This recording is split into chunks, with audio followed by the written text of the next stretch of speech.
ఉచిత ఇసుకను వెంటనే అందించాలని కాంగ్రెస్ పార్టీ జిల్లా అధ్యక్షుడు కొండేటి చిట్టిబాబు అమలాపురం జిల్లా కలెక్టర్ కార్యాలయం వద్ద కాంగ్రెస్ శ్రేణులు ధర్నా నిర్వహించారు.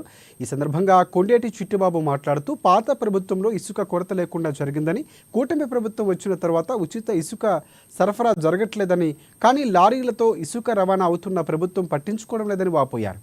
కూటమి ప్రభుత్వం ఇసుక మాఫియాను అరికట్టలేకపోతుందని, తక్షణమే ఉచిత ఇసుకను అందించి భవన నిర్మాణ కార్మికులకు పని కనిపించాలని కలెక్టర్కి వినతిపత్రం అందజేశారు. ఇక తక్షణమే దీని మీద ప్రభుత్వం స్పందించుకుంటే కాంగ్రెస్ పార్టీ ఉద్యమాన్ని తీవ్రతరం చేస్తుందని ప్రభుత్వాన్ని హెచ్చరించారు. కూటమి ప్రభుత్వం అధికారంలోకి వచ్చిన తర్వాత మరి ఉన్న ఇసుక మేటలన్నీ కూడా గుట్టలు లారీలు కోట్లాది రూపాయలు మరి దోచుకోవడం జరిగింది. మరి ఈవేళ ఉచిత ఇసుక ఇస్తా అన్నారు, కానీ ఈరోజు వరకు ఎక్కడ ఉచిత ఇసుక లేదు. డాక్టర్ బిఆర్ అంబేద్కర్ కోనసీమ జిల్లాలో ఉన్న ర్యాంపులన్నింటిలో కూడా ఎక్కడ కూడా మరి ఉచిత ఇసుక అనేది లేదు. కానీ రాత్రి పగుళ్ళకు మాత్రం ఇసుక మాఫియా రాజ్యం వెళ్తుంది. కోట్లాది రూపాయల ఇసుకనే అక్రమంగా మరి తరలించిపోతున్నారు.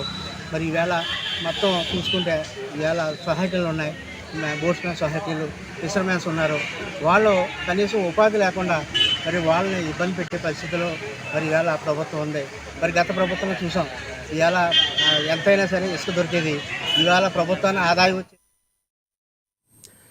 పరిగి సబ్ జైలు వికారాబాద్ జిల్లా